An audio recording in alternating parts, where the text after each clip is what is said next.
The Consultant. This latest Amazon Prime series starring Christoph Waltz blends elements of the thriller, horror and dark comedy genres, and I found it a compelling watch. In this video I'm going to perform a deep analysis on season 1 of the show, discussing my own thoughts and theories on the show's themes and symbolism. I will stress now that this analysis is intended for those who have already watched the show, as there will be big spoilers ahead. Let's get into it. Right, so general concept here, just to contextualize this analysis. We have Christoph Waltz playing Regus Patoff, a business consultant who enters a gaming company named CompWare soon after the murder of its CEO, Sang-woo. The whole series is a tour de force of mind games, with Patoff pulling the strings and the employees competing for success and keeping their roles. The first thing I'm going to address is Patoff himself. Regus Patoff, a name said to descend from the Crimean Peninsula, is explained in the show to be a play on the letters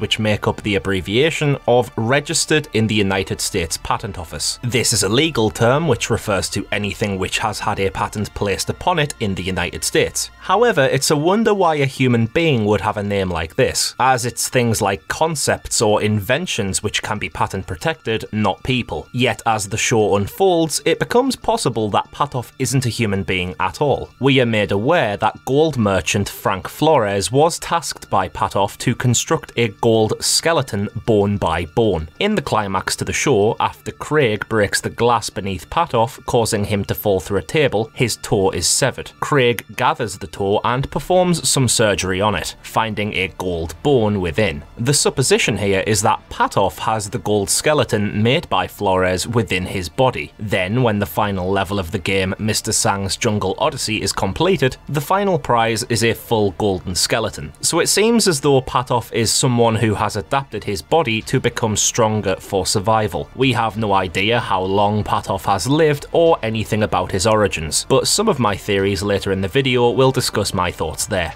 Back to Patoff not being human, one of the companies he aims to consult is Pterodactyl Robotics. Perhaps Patoff's goal there is to utilize their robotics for his own personal gain and update himself with technology. When it comes to Patoff taking over CompWare, however, I think that there is a really striking visual throughout the show which symbolically reflects Patoff's tactics, and a major theme of the show. This symbol is the set of stairs in the CompWare main room. I think that these stairs reflect the corporate ladder, which is tapped into in the show's narrative. The stairs begin wide at the bottom, yet grow thinner as the stairs go up, much like the pyramid structure of the corporate ladder. With regards to Patoff, he's only able to get up the stairs with assistance. He cannot climb the stairs of his own accord, at least from what we see. We can suppose that this is due to his gold skeleton causing mobility issues, though interestingly, those who do help Patoff ascend the stairs are all people Patoff winds up manipulating. He's helped by Elaine, Craig, and Craig's girlfriend, Patty. These become the three main targets of Patoff in the show. There is an additional scene where Patoff first meets Sang, though we don't see how he climbs the stairs here. I find it interesting that Patoff is only able to climb that corporate ladder right to the top of CompWare with help from those he, in effect, betrays down the line. Though once he's up there, he uses the elevator to move from floor to floor, totally bypassing the stairs. Therefore, he is able to bypass the corporate ladder entirely, having his own means to ascend and descend at his will. Later in the series, an office becomes available upstairs in the management area, and Patoff offers this office to anyone who claims it first, causing a scramble up the stairs. There's an active competition on the corporate ladder of the stairs, which echoes the change in employee attitudes, going against each other to survive in the workplace. It's a bit like a food chain, a jungle of predators and prey perhaps? Surely it can't be a coincidence that the main concept of the company-saving game surrounds jungle animals. The main animal explored in the series is the elephant, with Elaine's marketing idea to be to steal an elephant from the zoo as a statement piece, which Patoff likes. Symbolically, elephants have lots of meanings, including strength and protection. Those traits are sought after by people who work for CompWare, being stronger in their roles to gain protection in their jobs, in a time where many are harshly fired for very ordinary reasons. Another clever inclusion in the show for me that reflected the narrative was the song choice. The soundtrack here contained several songs which hinted towards events in the story. Here are some examples I picked up. We hear Elvis Presley's Devil in Disguise, which could hint at several characters. At first I thought it was directed at Patoff, the obvious choice, being a manipulative manipulative evil character, though the on-screen character for most of the song is Elaine. One of the lyrics is, "Walk like an angel, talk like an angel." Elaine is notably a beautiful woman, and she later in the series uses that to her advantage when sexually manipulating her ex-boyfriend Patrice into agreeing to Patoff's deal in stealing the elephant. It's like Elaine herself used her angelic looks for devilish purposes. Another song that I identified was Kylie Minogue's "Can't Get You Out of My Head," with Craig as the dominant on-screen character during the scene, signifying to me that he can't get Patoff out of his head. And one more song was DJ Khaled's "All I Do Is Win," which plays when the Jungle Odyssey game reaches 1 million active users. One of the main lyrics of the song is, "Every time I step into the building, everybody hands go up."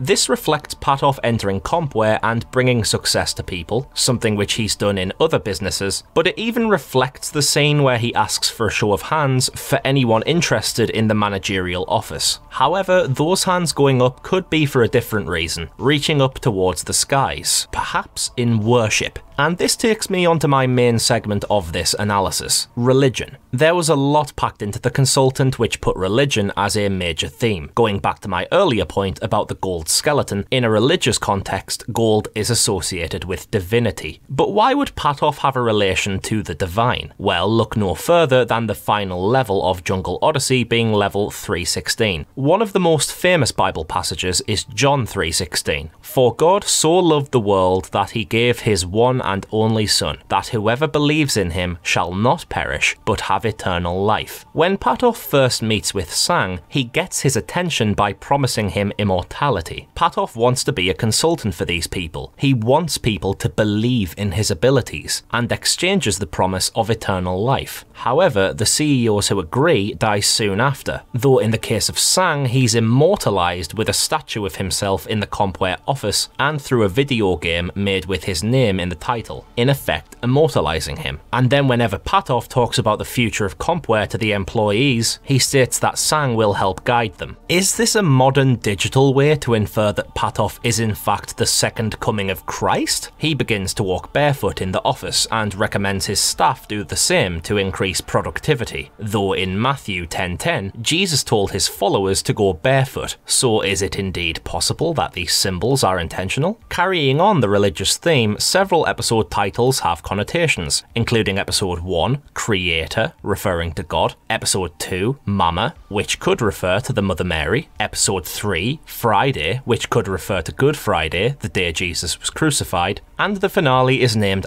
Hammer, which could refer to the hammer used to nail Jesus to the cross, therefore beginning his downfall into death, whereas in the show it's a giant hammer which is used to cause Patoff's literal downfall through the glass floor into his exit from the company. It's interesting to note that the person Patoff is able to manipulate into becoming his typist within the mysterious records room is Patty, an openly Catholic woman. She tries to influence her Catholicism onto Craig, who is able to recite a Bible passage from memory to Elaine in one scene. He recites a passage of Ezekiel 37. To paraphrase, "The Lord will put flesh and skin onto you, put breath into you, and you will know that it was the Lord that done it." An insinuation in this scene from Craig's body language is that perhaps he feels like Patoff is capable of creating people. He's giving people new skins in a metaphorical sense. They're changing their personas and how they are viewed in the workplace, becoming radically different people when they believe in him. In one case, Ian is told he smells bad, and his job is threatened, so he cleans himself with a bucket and water in a scene which bears a resemblance to a cleansing baptism, and he emerges anew with his job still intact and a more confident persona. Patoff becomes a kind of lord in himself, being the lord of CompWare and establishing his followers. Even the million active users who end up playing Mr. Sang's Jungle Odyssey could debatably be his followers too. When Craig calls into work sick, Patoff asks that the staff should pray for him and bow their heads, which most do. They pray for Patoff's cause in unison at his command. That just about covers my deep analysis of the consultant. Is Regus Patoff Jesus?